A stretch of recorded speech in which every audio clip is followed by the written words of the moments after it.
どこへ行く。白ひげと戦うことは承諾したが以外だ。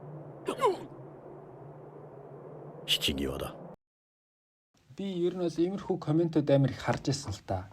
Михаок чи яагаад зугтцлаа штэ гэдэг ч юм уу те. Бас үнэхээр тийм гоё л point л тоо. Үнэхээр сонирхолтой. Тэгэхээр энэ тухай бүгдээрээ ярьцгаая. Тэгээд энэ дээр одоо ингэ бичсэн байгаа юм л та. Михаок зугтаагүй, дайн зугтсан ч гэх юм юу ч гэсэн үгүй. Юу кул зөр үүрэгтэй. За тэр ч яах. За тэгээд энэ удаа дахиад нөгөө presentation style-аараа явж үзэж байна. Өмнөх удаагийнх нэлээд гайгүй хандлт авсан болохоор одоо яг харчи те яг үнэхээр энэ явдаг стайл юм уугүй юм те. За тэгээд энэ удаад бол жоохон богинохон бичлэг хий гэж бодлоо. 3 сэдвтэй байна. Зугтсан гих асуудал за энийг ч одоо ярьж яах вэ те. Одоо үгүйс ярихаас хойш. Хамгийн ихнийх нь зугтсан гэдэг асуудал заяа. Шалтгаануудыг нь тодорхойлё гэж. Хин үтгдэлтэй. Чи яагаад зугтаад байгаа? Тинкер ороо.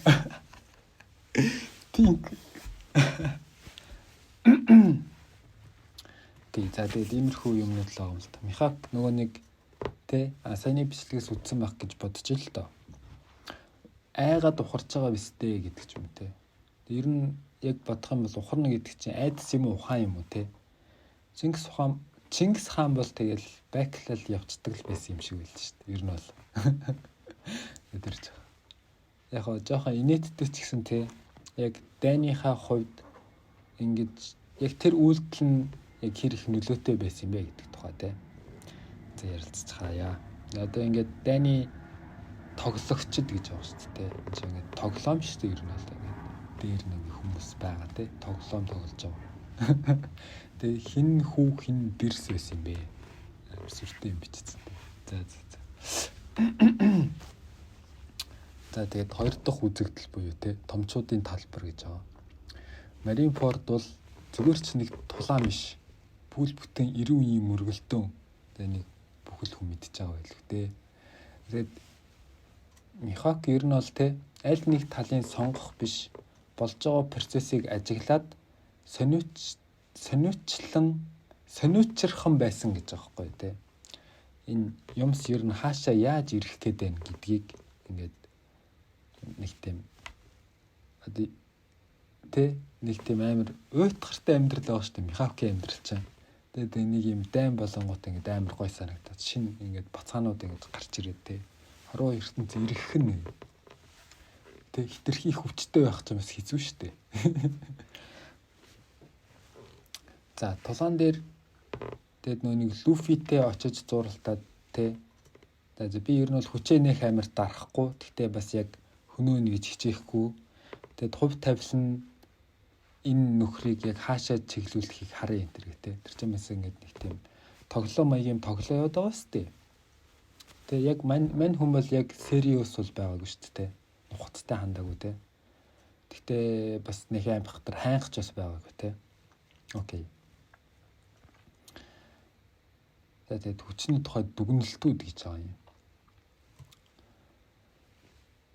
За жинхэнэ хүч чадал гэж юу вэ те? Михаок бол ер нь бол юу ч гэсэн 50 хэвээр байж чадсан тийм үү? Тэгээд ер нь бол хүч чадал гэдэг чинь чи хичнээн хүчтэй байхаас хамаарахгүй заяа. Чи одоо ингэж их хүчтэй байгаад тэрийгэ яаж удирдах гэж вэ гэдэг чинь хамгийн гол нь мэдэхгүй. Тэгээд тэрнээсээ гадна бүр заяа. Тэгээд бүр их хүчтэй болсныхоо дараа ямар тулаан хийх үү, ямар тулаан хийхгүй байх вэ гэдгийг одоо тий сонгодог гэх юм уу. Тэгээд зайлж болох юмнаас ер нь бол зайлхалт хэрэгтэй шүү дээ. Ер нь нөгөө нэг Шанкс ч бас нэг тиймэрхүү философитой шүү дээ. Нөгөө нэг уулын дээрэм чинь толгой дээр нарх хасгаж явах чинь за зүгээр дээ бро наа чи юу ч хийгээгүй шүү дээ. Ямар ч тулдах хэрэг алга гэдэгтэй. Тэр нь бол яг адилхан лог гэхгүй. За тэгээд тэр Михаок зугтдаг гинэ. Ухарж байгаа тэр хэсэг дээр яг юу болж исэн бэ гэхээр дайн дуусч исэн шүү дээ. Тэгээд дайны өнгө нь хувраад дайн утгаа алдаж эхэлж исэн байхгүй юу. Тэр чинь тодорхой ингээд зоригтой Тэгээ төлөвлөгөөтэй үйл явдал ингээд явж хагаад тэр нь ингээд замхраад бүдгрээд бүр алга болж ирсэхгүй яг. Тэгээ яг тэр мөчид Шанкс гарч ирж л байгаа юм л да энэ зохиолынхоо дагуу мэдээж те. Тэгсэн чинь яг тэр үед Михавк юу гэж хэлсэн бэ гэхээр би цагаан сахалтай тулдна гэж хэлсэн. Гэхдээ улаан өст бол өөр хэрэг гэсэн байхгүй. Тэгэхээр энэ нөгөө нэг улаан өст хурж ирээд дайныг зогсоохыг хүсэж байгаа шүү дээ. Улаан өст гин. Шанкс яж явах тийм эрттэй цагаан сахалт улаан өст. Тэгээ Шанкс дайныг зогсоохыг хүсэж байгаа. Усан цэргүүд угаасаа хүсэж исэн юм а хийцэн. Нөгөө талынхан ч гэсэн ер нь бол эйсийг сулж чадсан шүү дээ. Эйс чинь тэгээд өөрийнхөө бардам зангаас болоод гэдэг ч юм уу те. За тэр ч яг тийм юм болсон. Тэнгүүт Михавк яг юу хийж байгаа гэхээр энэ дээр ингээд Шанксийн саппорт хийж өгч байгаа байхгүй юу? Тусалж өгч байгаа юм. Яаж вэ гэхээр би одоо ингээд те улаан ус далайн дэрэмчтэй тулдахгүй. Чи ч гэсэн ер нь тулдаад хэрэггүй дээ. Гэт одоо тэр утга учир нь утга нь байхгүй болцсон тулааныг зогсооход эн чинь ингээд маш том нэмэр болж штэ. Хэрвээ яг Михавк ингээд хөөрж очоод мэдхгүй Шанкстэй тулцсан байсан бол наа чин тэгэл цаашаа үргэлжлэл явах боломжтой л байхгүй. Зээц. Тэгээд энэ ер нь бол тийм амар юу гэх юм. Алсыг харсан том зургаар дүгнсэн тийм стратегийн хөдөлгөөн юм баггүй юу? Окей? Чин дайны том тоглогчтэй нэг амар зугтчлаа айчлаа гэдсэн юм бол яг үндэ байхгүй те. Окей. I think so. Тэр ихтэй иймэрхүү богинохон бичлэг байлаа. Богинохон чигжтэй бас хөрхөн уртал болчих шиг боллоо. Тэгээд guys энэ бичлэг одоо ажиллах уугүй юу бас мэдэхгүй. Тэг ямар ч тач 7 хоногт нэг видеого оруулна. Тэгээд энэ дээр одоо нэгэнт One Piece-а барьсан юм чинь одоо бариад явах хэрэгтэй ч юм уу те. Сонин байдалд орчлоо.